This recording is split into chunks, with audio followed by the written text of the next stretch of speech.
Let's get Nigeria's into the mix. The country ended the year 2024 with overall annual gross domestic product growth rate of 3.4%.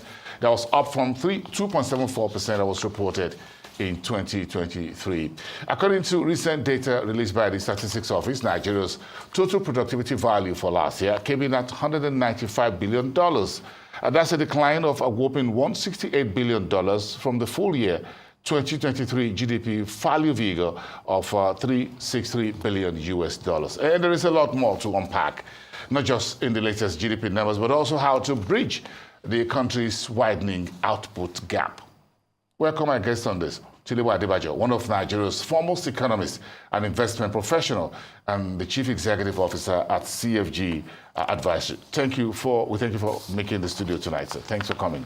Good evening. We appreciate it. I'm not too sure we've had this handshake in the new year. I'm not too sure we had that in January, but it's good to have it now. Break down the latest GDP figures for me. Well, as you know, Nigeria closed the GDP numbers $168 billion down from 2023. So we lost $168 billion of our GDP between 2023 and 2024. And our GDP currently stands at about $198 billion, which makes us the fourth largest economy in Africa behind South Africa, Egypt, and Algeria.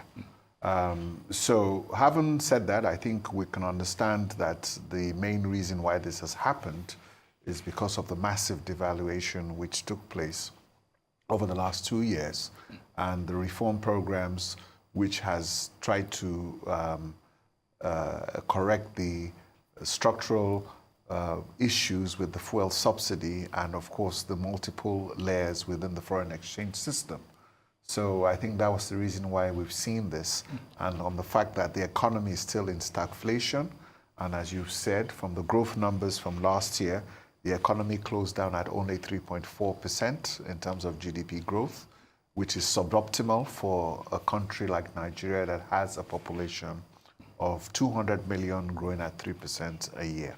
So that's how we've ended the year. But if you drill down a bit, there are a lot of positives that we need to highlight. Yes, the key elements of the GDP data that you think everyone should focus on. I mean, the sectors that are up, those that are not so, the laggards and so on. Where do you think we're seeing, despite the sharp decline in the headline figure in dollar terms? Well, I'm going to focus now on some key sectors of the economy, and I think what I've done is to document the areas that have really performed. If you take a look at agriculture, for instance, agriculture in 2023, in terms of nominal GDP growth, grew about 11.12%, but 2024 finished down at 6%.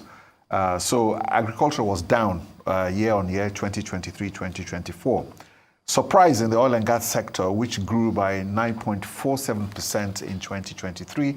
The oil sector, it's a sign of encouragement, ended up 2024 growing about 30%, which is incredibly impressive, 3 times growth. So it shows clearly that the oil sector is indeed recovering. One of the biggest surprises, which is not metal ores, which grew by about 86%, 2023, sustained that growth, and now this year grew by 134%. And that's in the mining. In the metal ores, that's just mining. But unfortunately, manufacturing, which grew by 30% in 2023, only received a 4% growth this year. So that's the 2024 last year. So 4% growth is very disappointing for the manufacturing sector. And I think that is why it's important that government should focus a lot of its policies to be able to restore the manufacturing sector. Industrial policy reforms are very, very important, especially if your manufacturing sector grew at 4%. Construction, which closed at 18% in 2023, only grew by 2.4% in 2024, which is rather surprising, especially with a lot of the capital expenditure budgets. But one of the areas which has rebounded significantly is trade, which grew only about 3% in 2023, but closed 2024 with a 34.25% growth, which is pretty spectacular. So there's a rebound in trade. So we can see that there's some green shoots in that area.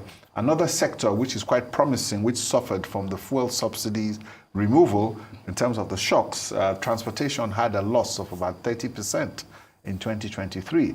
So not only did it for 2023, transportation had a loss of 30%. Yes. So not only did it recover the 30% loss, it also in 2024 it grew by 17.9%. 17. So which is quite spectacular. ICT was disappointing, had a 40% growth in 2023, and now we're seeing just in 2024 a 12% growth. The financial services sector continues its spectacular rise.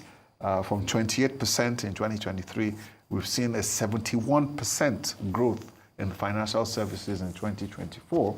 And, so these are the sort of things that we're looking at. But another positive development is in the real estate sector. The real estate sector only grew by 2% in 2023, but closed 2024 at 54%. So you can see all the development going on in Lagos, especially around the Ikoyi area. I think this has been reflected in the growth in the real estate sector.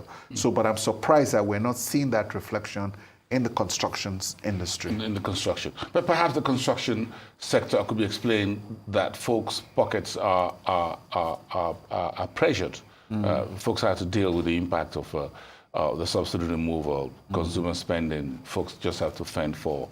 Then fuel prices go up. So I'm sure there's a whole lot of folks thinking about how much I can spend on construction when I have to find my daily bread and just exactly. Those choices. Yeah, those choices are made. So folks will just say, look, I've just got to put a quote on it because it just got petrol prices at 1,000 naira per liter. You got exchange rate 1,005, 1,008, and 9, heading toward the 2,000, and folks will just panic and say, look, whatever we have in this house, it's just going to go for feeding and some transportation, getting some energy costs also. I'm sure we also went through that last year in terms of whether it was petrol prices or even the introduction of Band A and what have you. But when you go back to the GDP figure, and I want you to do that for us, Tilewa, when you say we're looking at about $168 billion haircut in GDP for a country such as Nigeria. Put that for me, what does that really mean? Well, it means that we've lost 168 billion of our productivity in real terms. In dollars terms. Yes, so, and that is really where we have the challenge in Nigeria in terms of productivity. And you can see that by the growth in the manufacturing sector. The manufacturing sector only grew 4% last year. For the whole year. For the whole year. So that is pretty disappointing because that's a critical sector of the economy. That is where productivity comes through and employment. So it's important that the government should take a look at this area and see exactly what they're looking to do. But, like we said, there are sectors that are improving, and I think it's important that we build on that, especially the oil and gas, which is growing about 30%. We can see metal ores, the mining sector, growing by a spectacular 134%. So if you take a look at this, it's about policy.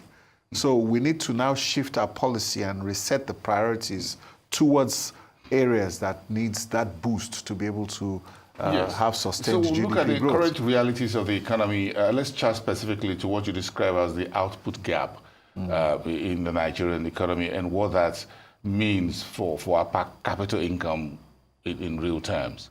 Well, when you have an economy that has a potential of productivity at a particular level, and that economy is not reaching its potential in terms of productivity and output, then there becomes a gap. So it was a promise, but it's not firing the potential to productivity. Exactly. So you're short on that productivity, and especially when you now have policies that is, especially with the way you've managed your foreign exchange devaluation, it's cost you 160 billion of your GDP. So you can't be talking about $1 trillion economy when your GDP is down to 198. So in order for you to do that, you need to be able to improve productivity, you need to be able to improve growth and close your output gap. Because if you do not close your output gap and have productivity to your potentials, then you would not reach your growth potential or your what you call your realized potential in terms of growth and productivity. And of course, you need to be able to create employment for the 200 million population we have. What are the major drawbacks? Well, major drawbacks, as you see, like I've said, is industrial policy. You have certain sectors of the economy that is doing well and some of sectors that are not doing well. So you knew that the oil sector was declining at a point in time and had a loss of about 20% growth. But now you've seen that we've had positive policies within the oil and gas industry. How much productivity can we eked out of the oil sector, really? Well, it's significant because don't forget that apart from the fact that the oil industry is only contributing about 7% of the GDP, it provides a significant amount of foreign exchange for us, which provides stability for the rest of the economy. Okay. So what is important is that you need to increase the productivity. Yes. Nigeria was producing 2.5 million barrels of oil as far back as 1977. Since 1977, we've not been able to exceed 2.5 million barrels. That's a long time. So what that means is that we're not investing in our oil and gas industry. At the peak, about 4 or 5 years ago, we had $22 billion worth of investment going into the oil and gas industry. That declined to about $3 billion some time ago. But now that you have the new policies that are coming through, government is encouraging divestments of the IOCs to local partners, and they're looking at opening up, and we have a lot of incentives with tax. You are seeing now that those policies have shifted, and the benefits of those policies and signing those documents is now reflecting in a GDP growth of, nominal GDP growth of 30% in the oil and gas industries, which is rebounding. So rig counts in Nigeria are now gradually increasing from a low of 15 to about 20.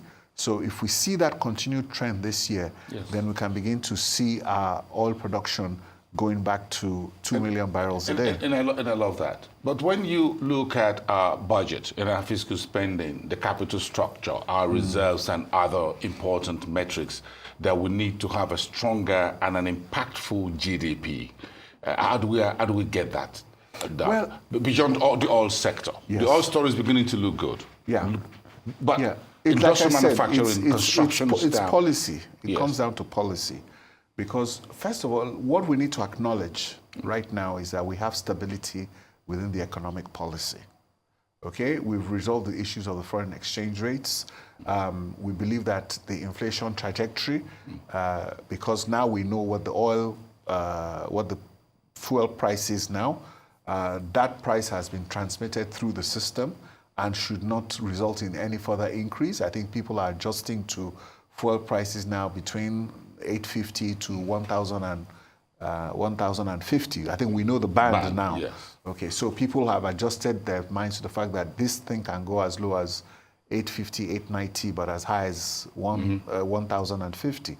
So now that you have that level of stability within pricing, not only within the, which is what caused a shock in the system in the first place. And the supply is also and resulted getting a bit into more. inflation. So we have the capacity, not only is the Dangote refinery coming on stream, but some of the NNPC refineries also are beginning to come on stream. So refining petroleum locally is no longer a problem for Nigeria. We've achieved a lot of success in cement, in petroleum refining, and these are the successes that we need to build upon. What about capital structure, our assets, yes. the reserves? How do we put all of this together to fire our potential? That's what I'm trying to say, that what we need first of all is, even before we go there, you understand what I'm trying to say, we've achieved this stability not only with rates, but also within the foreign exchange regime. It's no longer oscillating, and even though we're seeing some appreciation, that's also, but at the end of the day, there's a relative stability than what we had last year. So it helps for now planning. So it's now for time government to build on this. So the most important thing now is the trade policy. Our HS codes needs to be reviewed extensively. We need to understand how we're trading. We need to review our industrial policy, because manufacturing is only growing 4%. So what we've said is that you need to target certain areas. China is one of the biggest importers for Nigeria we're importing close to between 18 to $20 billion worth of goods from China. So the question that our government needs to do is to start to sit down with China and say, look, you know, dumping, which is China is actually, you know, undermining our manufacturing industry because they're dumping goods here and selling goods cheaper than we can manufacture. So government needs to let the Chinese know that we are spending $18 billion a year to you. So those factories, those goods you are importing here, you need to come and set up your factories in Nigeria, manufacture them for the Nigerian market. Okay. You've seen what has happened in Ivory Coast now. The Chinese have set up a cocoa processing plant in Ivory Coast. So it's important that all those trade negotiations go on. That is how you look at your trade. The ground. Yes, so around trade negotiations, trade diplomacy. Exactly, it's very important. So with that trade, you tie that trade policy into your industrial policy, so that look, China, we're going to ban the importation of selling of these items within the next 2 years. Are we going to raise tariffs? If you do not do that, we don't need to raise tariffs. That's why I'm saying that we need to review our HS codes, which is our tariff structure. Okay. And you know, look at how things are working. So Chinese companies need to come in here to make investments, or other companies from any part, Chinese, Korean, Japanese, anywhere, Indonesian companies, and even Nigerians too, also need to get, the incentives need to be provided. Deliberate. The example or the suggestion I gave, for instance, is we have 3 refineries in the ports, sugar refineries owned by Bua, Dangote, and flour mills. Yes. Most of these refineries import raw sugar cane and they produce sugar. Those refineries have capacity to export to the sub-region. This is a potential foreign exchange and an African Continental Free Trade Agreement project. Exactly. If we get Nigerian farmers to begin to grow sugarcane, we can increase employment for them, we can increase productivity in agriculture, and these companies should no longer import raw sugarcane. Their sugarcane should be grown here. If you go to Ethiopia, they have significant sugar estates there. So it's the same thing that we need to replicate here.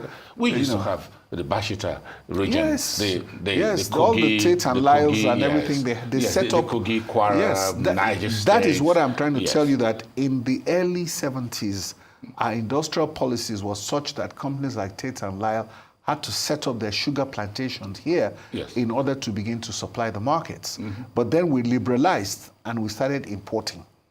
And it is the importation that has caused a lot of distortion. So the essence now is that we've achieved stability. So how do we build on this stability? It's no longer about monetary policy, it's now about real policies. And what is more important, like I always say, is that it is the entrepreneurs that will make these decisions.